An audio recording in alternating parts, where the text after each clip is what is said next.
Olá amigos, bom dia, boa tarde, boa noite, aqui é Marcelo Fenol, sou cervejeiro caseiro e no vídeo de hoje a gente vai começar uma série aí, talvez eu leve uns 2 ou 3 capítulos para falar para vocês sobre as vantagens de uma fermentação pressurizada, um assunto bem interessante do momento.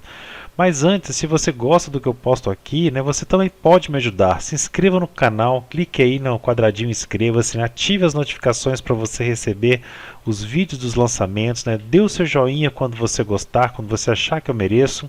Me siga nas redes sociais, você também pode me encontrar em diversos lugares, tem um link aí do Linktree, /mfenol, onde tem todos os meus acessos, inclusive WhatsApp, e-mail e tudo mais.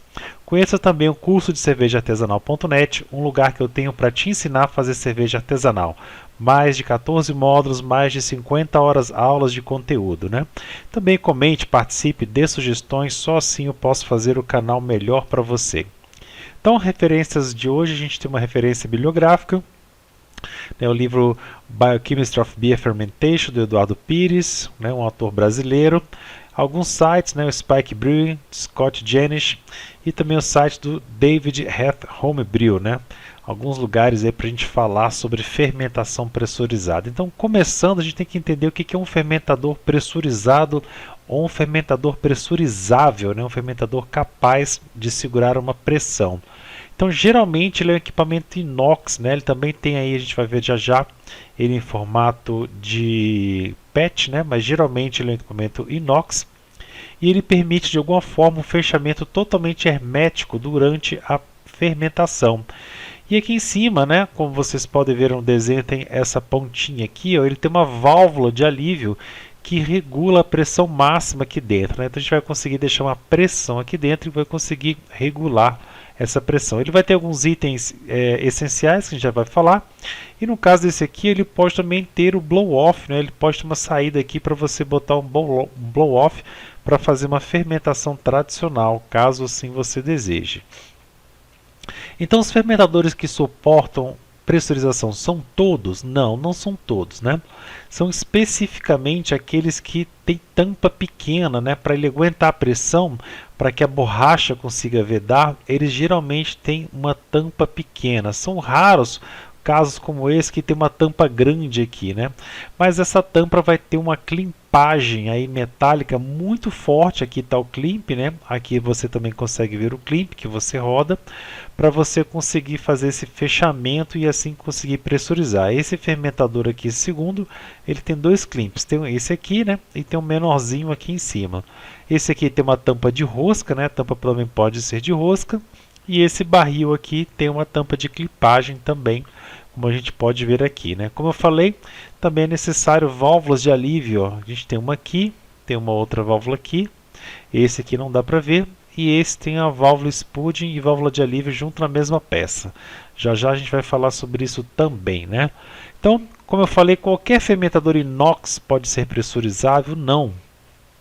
Esses fermentadores que têm tampas com clips, com esse tipo de trava que tem aqui, esse tipo de trava, eles não são pressurizáveis, ele não aguenta segurar pressão.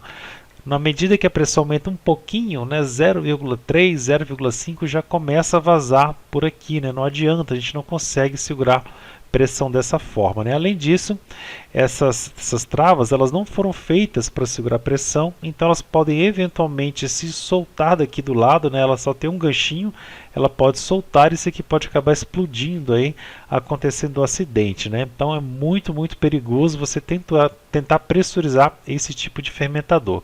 Então não faça isso.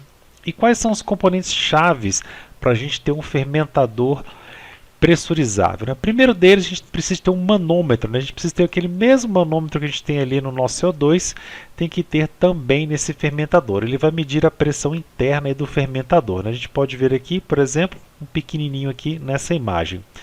Ele precisa de ter uma válvula de alívio, uma válvula que você consiga purgar todo o CO2 lá dentro para poder abrir o seu fermentador. Você só consegue abrir depois que você purgar. Se você não purgar, você não consegue abrir. É perigosíssimo abrir ele com CO2 lá dentro. A tampa poderia explodir no seu rosto e tudo lhe vazar. Então você tem que purgar esse CO2. Então, esse tipo de spud valve que eu já vou falar, se você puxar ela para cima, ela tira, ela purga o CO2, né? Essa outra aqui também, se você puxar para cima, ela purga o CO2. E nós vimos naquele desenho anterior, vou voltar aqui rapidinho, né? Válvulas como essa aqui, que tem um aramezinho que você levanta e puxa, e ele também purga o CO2. Aqui também tem uma desse modelo, né? Então são válvulas aí de alívio. Tem o principal componente, é a válvula do tipo Spud, né? É uma válvula que você regula a pressão, ele permite você regular uma pressão de trabalho, e caso lá dentro aumente a pressão, né, ela fique maior do que a regulagem, ela vai começar a soltar o CO2 por ela, e assim vai manter esse nível máximo de pressão. Então, geralmente, a gente vai colocar pressões de trabalho de 10, entre 10 e 12 PSI, sendo que as válvulas, geralmente, elas suportam ali de 20 até 30 PSI no máximo, né? Então, como é que funciona essa daqui? Quando a gente solta ela toda, ela está na pressão máxima, ela está ali em 30 PSI. E à medida que você vai apertando ela, né, vai girando aqui, apertando ela, ela vai diminuindo a pressão. Então, se você colocou lá no seu manômetro, está, por exemplo, lá dizendo que está 30 PSI, né, e você quer regular ela para 15, você vai apertando aqui, apertando, uma hora você vai começar a escutar o CO2 sair, ele vai soltando lá e você vai vendo o manômetro baixar, né? Essa aqui é a mesma coisa, você solta, ela fica na pressão máxima, vai apertando aqui, começa a sair o CO2 por esses furinhos, daqui começa a vazar o CO2. E essa aqui, né, como eu falei, se você puxa essa parte preta para cima, ela é a válvula de alívio. E se você roda, né, essa porca aqui, essa rosca, ele vai apertando, né, e vai também soltando a pressão. É mais uma forma aí também de válvula de alívio, né? E por último, uma válvula de segurança. Essa válvula de segurança é uma válvula travada simples numa pressão máxima, né? Então você compra essas válvulas de 20, de 25, de 30, né, de vários valores. E aí ela fica preso ali, parecendo com aquelas válvulas de panela de pressão. E se a pressão for superior àquele valor, ela se abre de uma vez, né? Tem algumas válvulas que elas são utilizáveis apenas uma vez, ela se rompe, ela tem uma capinha fina de alumínio, e esse alumínio ele estoura, né, quando passa de uma determinada pressão. E tem algumas que elas simplesmente sobem assim, né? Ela sobe o pito, como se fosse uma válvula de alívio, ela sobe, ela está fechadinha, ela sobe, e ela solta toda a pressão, depois você tem que apertar para baixo para ela travar novamente, tá? Então, esses são os componentes essenciais para você tanto conseguir uma regulagem, como também para ter uma segurança de trabalho, né? Então, como é que a gente regula a válvula Spud, né? Então, você vai precisar encher o seu fermentador, por exemplo, com água, né, ou com a cerveja. Se você já quiser deixar ele pré-regulado, você faz com água para você economizar ali, né? Então, você coloca bastante água, deixa um headspace bem pequenininho para você não gastar muito CO2. Aí você vai fechar o seu fermentador, vai fechar todas as válvulas, inclusive a Spud, né? Ela fecha desapertando, né, no sentido contra-relógio. Toda válvula Spud, ela fecha contra o relógio. Você vai como se você estivesse soltando o parafuso, que ela vai fechando. Uma vez solta, ela vai estar regulada assim na pressão máxima de trabalho dela. Vamos chutar lá 40 PSI, por exemplo, né, que ela está regulada.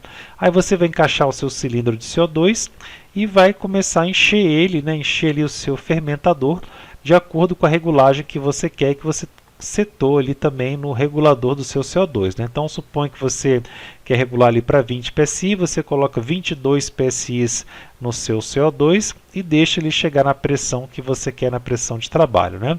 Uma vez que ele chegou lá em 22 PSI, por exemplo, você desconecta o cilindro e aí você começa a apertar lentamente a válvula de Spud até que no manômetro do fermentador você alcança ali a pressão de trabalho, né? Você vai começar a apertar, ela vai começar a vazar e aí você vai ver o manômetro que começa a baixar até chegar, você vai devagarzinho até chegar ali na pressão que você quer, né?